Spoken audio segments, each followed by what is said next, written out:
आज कॉलेज में वार्षिक समारोह था, जिसमें कॉलेज के कई छात्र और छात्राओं ने बढ़ चढ़कर भाग लिया था। गायन, नृत्य और नाटकों में सबने अपनी अपनी कला का बेहद सुरुचिपूर्ण तरीके से प्रदर्शन किया था। समारोह के उपरांत कॉलेज प्रशासन की तरफ से डिनर का भव्य आयोजन भी था। इस तरह डिनर के उपरांत करीब 11 बजे सब कुछ जब समाप्त हो गया, तो अब सब छात्र छात्राएं व टीचर्स ने एक दूसरे से मिलकर विदा ली और सब धीरे धीरे एक एक करके अपने अपने घरों को रवाना हो गए। रुचि भी सधे कदमों से कॉलेज के बाहर रोड तक आई। दिन में तो वो ऑटो से कॉलेज आसानी से आ गई थी, मगर इस वक्त रात ज़्यादा हो जाने के कारण वाहनों का आना जाना लगभग ना के बराबर ही था। अब उसके चेहरे पर चिंता की लकीरें साफ साफ दिखाई दे रही थीं। तभी कॉलेज से एक बाइक आकर उसके पास रुकी। उसने नज़र उठाकर देखा तो पाया कि विनोद, जो उसका सीनियर स्टूडेंट था, उसको ही देख रहा था। कुछ देर खामोशी के बाद विनोद ने रुचि की मनः स्थिति को पहचानकर संकोच से धीरे से उससे कहा कि आप अगर बुरा न माने तो आइए, मैं आपको आपके घर छोड़ दूं। तो रुचि एकदम से सकपका गई कि क्या जवाब दे, लेकिन वो इस सच्चाई से भी परिचित हो चुकी थी कि अब इस वक्त कोई वाहन तो शायद ही यहाँ मिलने से रहा, और अगर मिल भी गया तो सुरक्षित घर पहुँचना किसी खतरे से खाली नहीं था। फिर विनोद ने उसे कुछ सोचता हुआ देखा तो धीरे से फिर बोला कि आप यहाँ खड़ी होकर खुद ही देर कर रही हैं। मुझ पर भरोसा कीजिए, मैं आपको सुरक्षित आपके घर तक पहुँचा दूंगा। अब रुचि ने देर करना उचित न समझा और कोई विकल्प न देखकर धीरे से विनोद की बाइक पर पीछे बैठ गई। अब विनोद ने गाड़ी आगे बढ़ा दी। काफ़ी देर दोनों खामोश रहे। फिर विनोद ने रुचि की तरफ बहुत तारीफ करते हुए कहा कि आपने आज बहुत प्यारा गीत गाया था समारोह में। आपकी आवाज़ वाकई बहुत सुरीली और मधुर है। लगता है आपने संगीत की कहीं से विधिवत शिक्षा ली है।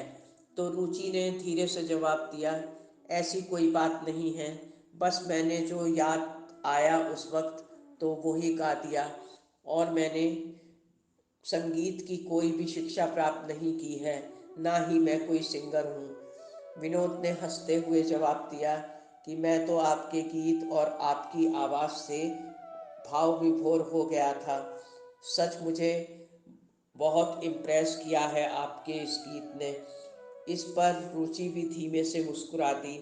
इस तरह रास्ते भर दोनों इधर उधर की बातें करते हुए रुचि के बताए रास्ते से उसके घर तक पहुंच गए। फिर रुचि ने उसे अपने माता पिता से मिलवाने के लिए घर के अंदर बुलाना चाहा, तो विनोद ने शालीनता से इनकार कर दिया कि अब रात ज़्यादा हो चुकी है, फिर किसी दिन और आऊँगा। और ये कहकर विनोद ने रुचि से विदा ली। रुचि अपने माता पिता की इकलौती संतान थी तथा मध्यवर्गीय परिवार से ताल्लुक़ रखती थी। अब कई दिन बीत चुके थे। रुचि विनोद से हुई मुलाकात को लगभग भूल चुकी थी कि एक दिन अचानक फिर बाजार में खरीदारी करते समय विनोद से सामना हो गया। दोनों एक दूसरे को देखकर चौंक गए। दुआ सलाम के बाद दोनों फिर एक दूसरे से बातें करते हुए काफ़ी दूर निकल आए।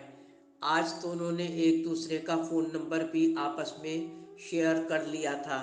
फिर कुछ समय बाद दोनों में मोबाइल पर मैसेज और फ़ोन से रोज़ रोज़ ही बातें होने लगीं, और दोनों में बहुत अच्छी अंडरस्टैंडिंग हो गई। कुछ समय बाद विनोद को ऐसा महसूस हुआ कि ना जाने क्यों अब रुचि से बात किए बिना कुछ भी अच्छा नहीं लगता है। ना चाहते हुए भी बेवजह उसे फ़ोन करना भी ना जाने क्यों अच्छा लगने लगा है। धीरे धीरे उसे अंदाज़ा हो गया कि अब वो रुचि को बहुत प्यार करने लगा है। लेकिन ये ख्याल आते ही वो चौंक उठा। उसने सोचा ये सब कहीं रुचि को ना पता चल जाए। वो मेरे बारे में क्या सोचेगी। ज़रूरी तो नहीं कि जो कुछ भी मेरे दिल में है उसके लिए वो उसके दिल में भी हो मेरे लिए। उसके किसी अंदाज से तो ऐसा नहीं लगता कि वो मुझे चाहती है। फिर विनोद ने खुद ही अपने दिल को समझा लिया कि मैं भी कितना पागल हूँ। उसके बात करने से मैंने ना जाने क्या क्या अंदाज़ा लगा लिया है। अब दिन धीरे धीरे गुजरते जा रहे थे। विनोद की बेचैनी बढ़ती जा रही थी कि कैसे रुचि के मन की टोह लूं कि उसके दिल में मेरे लिए क्या है।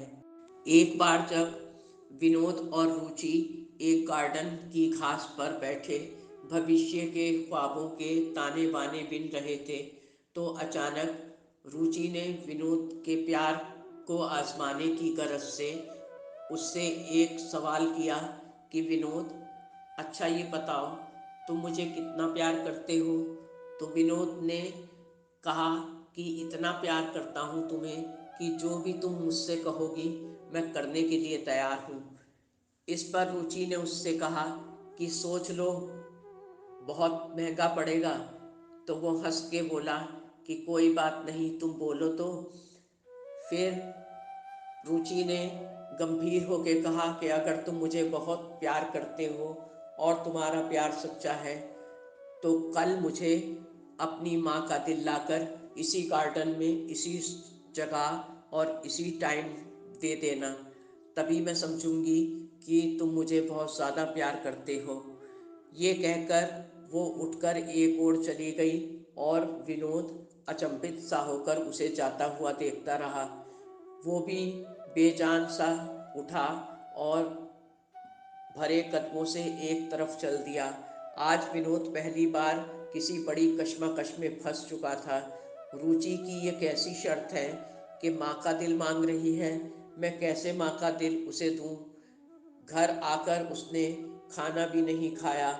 माँ ने उससे बहुत इसरार किया तो उसने तबीयत खराब का बहाना करके सोने का नाटक किया, लेकिन नींद तो आंखों से कोसों दूर थी। ये कैसी आजमाइश थी। एक तरफ उसकी प्यारी माँ थी और दूसरी तरफ उसका प्यार। हे ईश्वर, मैं क्या करूं। अगर कल मैंने रुचि को अपनी माँ का दिल नहीं दिया तो वो मेरे प्यार को झूठा और मुझे मक्कार समझेगी। मैं जीते जी माँ का दिल उसे कैसे दे दूं। इसी कश्मकश में सोच सोच कर सारी रात धीरे धीरे गुजर गई। सुबह उसकी आंखें सुर्ख हो रही थीं। फिर वो एक कठोर नतीजे पर आखिर पहुंच ही गया। उसे क्रियान्वयन करने के लिए उसने अपनी माँ के खाने में चुपचाप छिपकर नींद की ढेर सी गोलियां मिला दी, जिससे माँ गहरी नींद में सो गई। फिर उसने चाकू से माँ का दिल निकाल लिया और तब तक माँ नींद में ही अपने प्राण त्याग चुकी थी। अब गार्डन में मिलने का वक्त भी होने वाला था। उसने जल्दी जल्दी माँ का दिल एक मोटे से कपड़े में लपेट कर पॉलीथीन में रखा और हाथ मुंह धोकर कपड़े बदल कर उस पॉलीथीन के साथ उसी गार्डन में पहुंच गया। वहाँ रुचि उसका इंतज़ार कर रही थी। विनोद के हाथ में पॉलीथीन देखकर वो चौंक उठी। विनोद ने पॉलीथीन उसकी तरफ बढ़ाई तो रुचि ने धड़कते दिल से कहा, विनोद, आखिर इसमें क्या है। तो विनोद ने बहुत खुशी से कहा, जो तुमने कल मांगा था ये वही है। फिर विनोद ने तत्परता से उस पॉलीथीन में से एक कपड़े को बाहर निकाला और वो कपड़ा पूरी तरह खून से भीग चुका था और माँ का दिल रुचि की तरफ बढ़ा दिया, जिसे देखकर रुचि दो कदम पीछे हट गई और नफरत से चिल्लाकर विनोद से बोली, ये तुमने क्या किया। मैंने तो केवल तुम्हें आजमाया था। तुमने अपनी माँ को सचमुच मार दिया और उसका खून करके उनका दिल निकाल के ले आए। और तुमने ये सोचा कि मैं तुमको सच्चा प्यार करने वाला इंसान समझूंगी। अरे बेरहम इंसान, जब तू अपनी माँ का नहीं हुआ तो मेरा क्या होगा। और सुन, आज के बाद कभी भी मुझसे मिलने की कोशिश ना करना, ना ही अपनी ये मनुष्य शक्ल मुझको दिखाना। ये कहकर वो लगभग दौड़ते हुए पार्क से निकल गई और तेजी से चली गई। विनोद कुछ दूरी तक रुचि के पीछे भागा, लेकिन ठोकर खाकर गिर पड़ा। माँ के दिल से ये आवाज़ आई कि मेरे लाल, तुझे चोट तो नहीं आई। अब विनोद माँ के मुर्दा दिल को अपने सीने से लगाकर जार जार रोने लगा, और उसके ऊपर ये पंक्तियाँ चरितार्थ हो चुकी थीं कि न खुदा मिला न विसाले सनम। दोस्तों, उम्मीद है ये कहानी आपको पसंद आई होगी। चैनल को सब्सक्राइब और वीडियो को लाइक करना ना भूलें। दोस्तों, प्यार मोहब्बत को शिद्दत से निभाएं, मगर जोश में कभी होश न खोएं। धन्यवाद। आपकी अपनी जैस्मीन।